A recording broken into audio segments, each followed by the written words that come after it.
limitless speed. Hey guys, thanks for tuning in to another broadcast. Today I want to talk about all the problems in the comic book industry, or more specifically, how our good pal G.K. Chesterton can help us understand what is going on. Now this book, Heretics, that I'm going to reference here, this is written, or published I should say, in 1905 if I'm not mistaken, so we're going to do a little bit of a history lesson here. So if it's not your bag, totally understand. I'll see you for the next video. But for those of you who want to know what's going on, let me give you a couple examples here. Diversity in Comics, for instance, recently had some videos in terms of people asking if we're in the new golden age of comic books, even though there's zero criticism. There's a Diversity in Comics video that was titled, "What if I don't want to be Tom King's licensed robot therapist?" Marvel VP Sana Amina doesn't know what makes superheroes compelling, but she used to. 24 hours in the life of a veteran who has been cyber-stalked for 6 months. So those are just a few of Diversity's videos.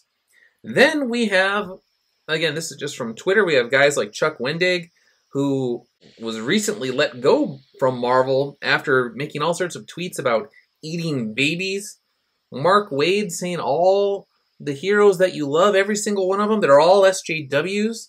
Chris Ryell, the guy that was forced out of IDW, he has actually failed upward. He was booted out because of the horrible sales. That umbrella guy covered all of this, millions and millions and millions of dollars lost over the course of years.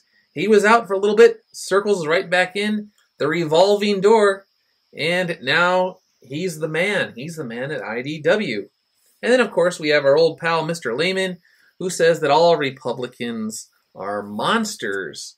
Okay, so where is all of this coming from? So let's look at first the back of Heretics in general.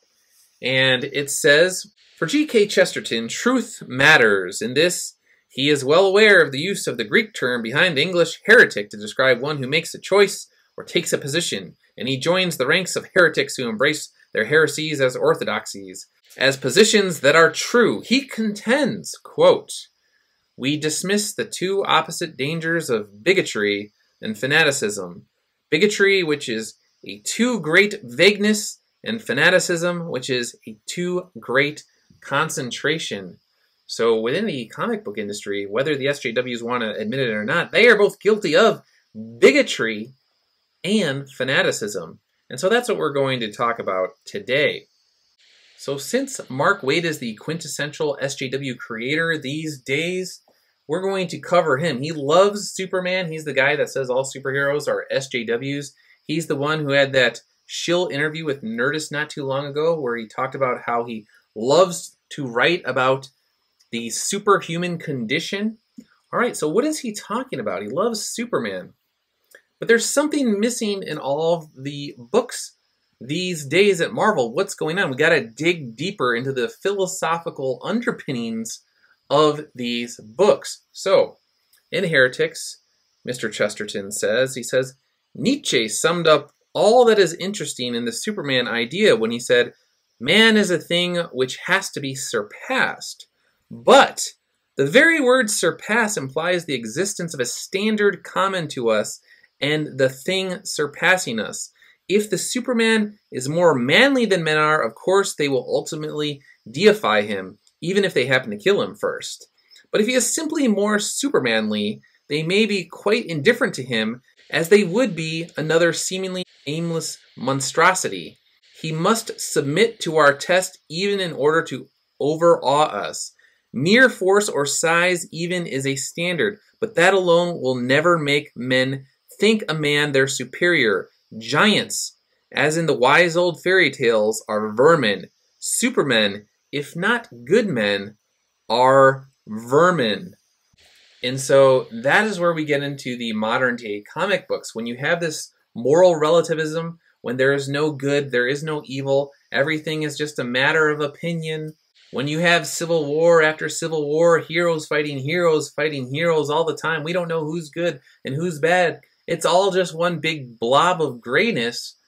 That's when we get into a problem. So guys like Mark Waid love the moral relativism. And so what happens is is Superman then is not tethered to humanity, our standard of humanity, and he becomes, in many ways, as G.K. Chesterton says, vermin. If we move on just a little bit, just a page or so, we see Mr. Chesterton talking about what would become the perfect superheroes, the Riri Williams under Bendis, so perfect that they become boring. So, Mr. Chesterton says, the modern world, when it praises its little Caesars, talks of being strong and brave, but it does not seem to see the eternal paradox involved in the conjunction of these ideas. The strong cannot be brave. Only the weak can be brave. And yet again, in practice, only those who can be brave can be trusted, in time of doubt, to be strong. To be in the weakest camp is to be in the strongest school. So there you go. When you have characters under Bendis that are supposed to be put in situations where they are weak compared to other supervillains, they must be able to be injured, they must be able to suffer losses, they must be able to be humiliated, but that doesn't happen with the SJW characters, and so what you get is a very boring story. Moving on, G.K. Chesterton talks about men and women who have a very solid definition of right and wrong and who stick to that throughout the ages. And he says, quote, "A man with a definite belief always appears bizarre because he does not change with the world. He has climbed into a fixed star, and the earth whizzes below him like a zoetrope. Millions of mild black-coated men call themselves sane and sensible merely because they always catch the fashionable insanity, because they are hurried into madness after madness by the maelstrom of the world." Okay, so guys like us who are very sure about the traditional definition of a superhero and what guides them, what resonates with the readers, we are fixed in this, which I believe is the correct idea of what a superhero story should be in terms of the classic hero's journey. But on the other side of the equation, we could call it the anti-Comicsgate equation, you have people that are just going with whatever the in fashion is at the time. They're very cosmopolitan. They're the people in New York City. They're in Los Angeles. They're in Portland. Whatever is the fad at the time culturally, that's what they're about. So these are the people that will say there's an infinite number of genders and stuff along those sorts of lines. And if you question them, well, then you are the crazy person. So that is why they do not like us, is because we have a very definite belief system in terms of right and wrong, whereas they are just going with the cultural winds that are blowing at any particular time. Mr. Chesterton expands on this in chapter 4 of his book when he's talking about philosopher George Bernard Shaw. He says at one point regarding one of his works, he says, "It was in brief that conservative ideals were bad, not because they were conservative, but because they were ideals. Every ideal prevented men from judging justly the particular case. Every moral generalization oppressed the individual. The golden rule was that there was no golden rule." He goes on, "The saying that the golden rule is that there is no golden rule can, indeed, be simply answered by being turned round. That there is no golden rule is itself a golden rule, or rather, it is much worse than a golden rule. It is an iron rule, a fetter on the first movement of a man." So, again, these people, this book was written in 1905. We're fast forward, we're closing in on 2019 here, and it is the exact same thing over and over again.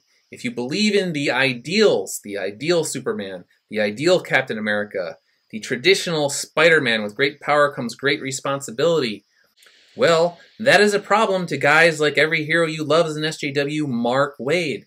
That is a problem to guys that want to constantly deconstruct Superman or deconstruct Captain America or all of these sorts of heroes.